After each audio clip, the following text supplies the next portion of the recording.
Guys, hi! Ano oras ako?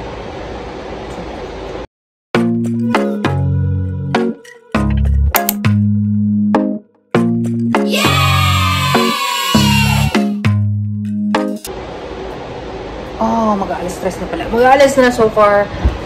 Sobrang gulo pa rin ang desk ko as usual. Anong bago? Walang bago.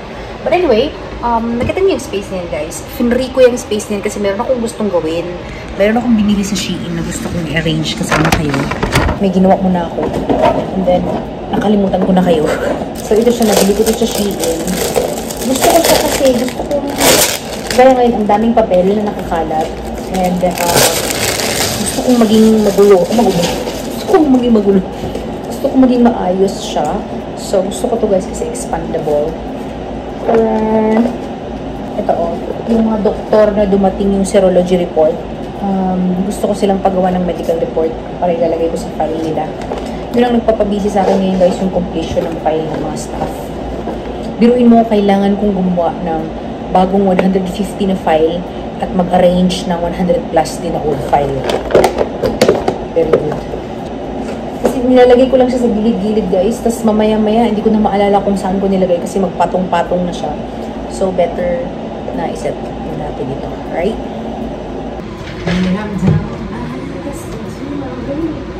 Perfect! Diba perfect yung kaartihan ko? Diyan siya. And gusto kong umuwi ng 3:30 kasi Thursday ngayon eh. We will see. But yes, gusto kong i-take notes lahat ng nangyayari. So yeah, okay? I'll see you later. Tayo ay mag-squeeze ng orange, guys.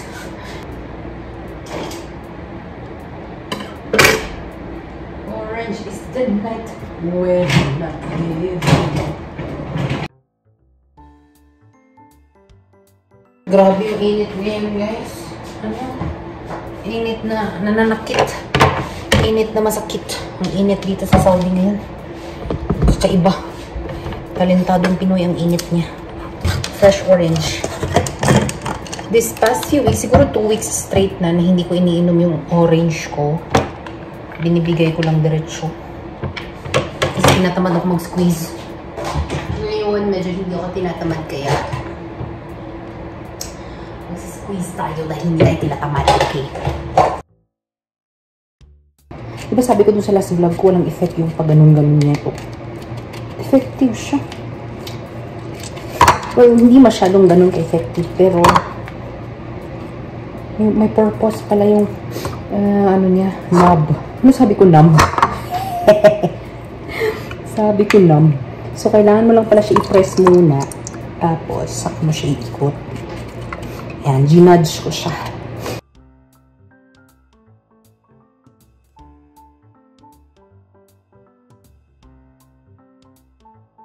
So, kailangan naka-center siya. Hirap naman. Kailangan mo pa siyang kailangan mo pa mag-focus. Gusto ko yung trabaho na hindi kailangan ng focus, guys. Kasi araw na lang ng ginawa ng Diyos, nag-focus ako sa trabaho ko. Pwede ngayon yung hindi kailangan ng focus, yung hindi kailangan ng brain. Pwede pag day off ko, yung brain ko mag-day off din. Yes. Wait lang nga. So, is it Saturday? Yeah, today's Saturday. I'm eating my shawarma. Bigay na ito Juliet. Tsaka, ano to? Kape. Nescafe Gold. Ang sarap pala ng Nescafe Gold na walang milk. Like, konting sugar lang. Para sa akin, perfect yung Nescafe Gold. Ganito ko magkape guys pag Nescafe Gold. Itim. Yeah, that's what I like my coffee. So, katatapos ko lang nag-Bible study ako dito. Gamit ko yung tablet ko. Actually, yung tablet ko to, hindi to yung laptop. Yung laptop ko nandoon kasi pang Netflix ko siya. Yung tablet ko pag study. Ay, naku guys, it's not advisable to buy a lot of things. But, for me, nahati-hati ko yung, yung role ng mga gadget ko. Yung tablet ko, ini-exclusive ko lang siya for reading my Bible and studying things or making plan for my work. Bale, wala itong Netflix at wala itong mga online shopping, wala. So yun, may YouTube lang siya kasi minsan gusto kong manood. Ay, hindi pala ganun kaganda yung specs ng Huawei pagdating sa YouTube. Like, mag-beach tayo. And actually, ang dami namin gagawin. Hindi sharp yung image niya. So, yun lang yung downfall niya. But I did not buy this for movie. Kasi yung pang movie ko talaga yung laptop, in which very, very satisfied ako doon kasi sobrang sharp nung images niya. But for the Huawei MatePad 11.5, yung images niya, hindi siya ganun ka-sharp, okay? But yung study everything, yung binili ko siya for studying, sobrang perfect dahil sobrang sensitive ng pencil and sobrang gusto ko. Pinapalobat ko lang siya kasi gusto ko na siyang i-charge para wala lang, ma-charge na siya, ma-full na. Ang aking ngipin, this is day 3 of my ngipin. As usual, kagaya rin ng last time nung binunutan ako ng wisdom tooth, the next day parang feeling ko kaya ko nang magbuhat, walang pain. Ang kinaganda lang sa wisdom tooth you guys is straight lang siya. Ayos ako ng drawer ko guys habang nanonood. Nakita ko yung ilaw-ilaw ko, kakabit yung ilaw-ilaw ko dito sa sa vanity ko. Guys, naglagay ako ng, nabili ko to sa TikTok shop, yung pangalis ng blackheads na super effective. Hindi lang siya straight. Ano siya? Itong, ano to? R-Top R. R-Top R blackheads remover. Ilalagay mo siya parang Q-Tix. Tapos didikitan mo siya ng paper na kasama niya. Effective talaga siya. Aalis niya talagang whiteheads pati blackheads. Yan. R-Top R. Magandang mga R-Top R brands eh. So, sira na pala ito guys. Matagal na pala siyang sira. Putol na. Mabuti pala nakita ko para itapon ko na. So, unfortunately, sira na siya. So, walang matutuloy na ilaw-ilaw. Walang matutuloy na fairy lights. The next day. Good morning guys. So, ano, sa 12:30 na.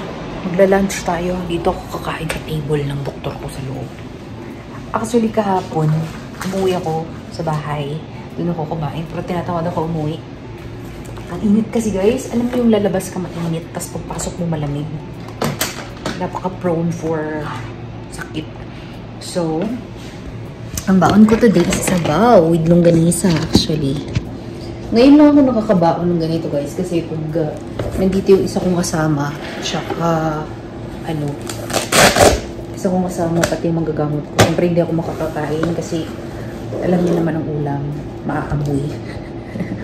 So, ang baon ko ay longganisa, kanin, at sabaw. Yes, kain tayo. Alam mo, kanina pa ako excited. Hindi na kasi ako nagbe-breakfast.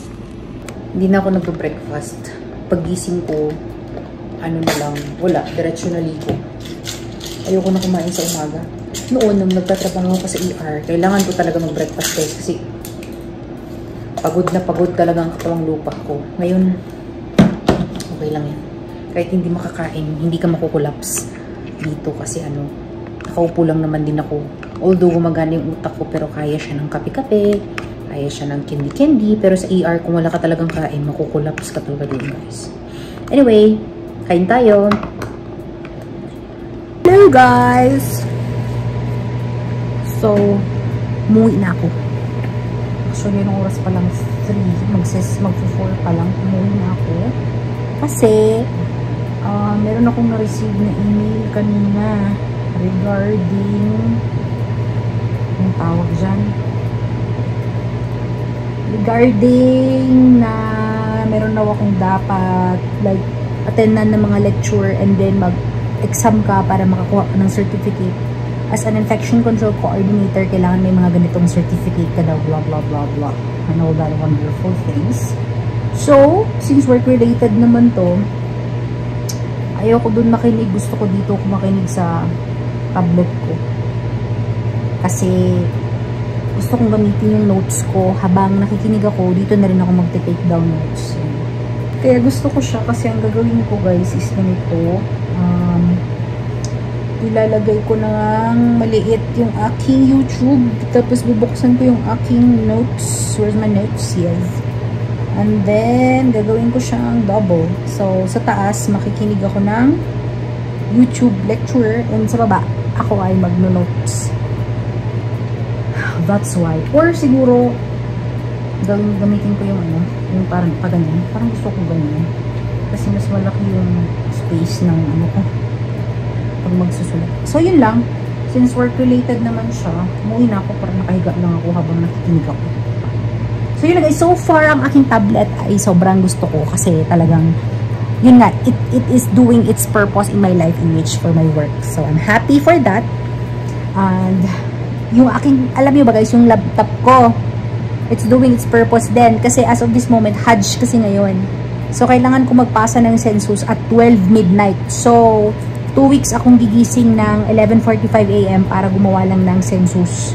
So nagagamit ko din yung laptop ko. So buti na lang may mga gadgets tayo. So yun guys, thank you very much for watching this video. If you're new to my channel, don't forget to subscribe to my channel and like this video. Maraming salamat sa walang sawang panonood guys. Remember to keep safe all the time and God bless you all. Okay? Bye! Maraming salamat!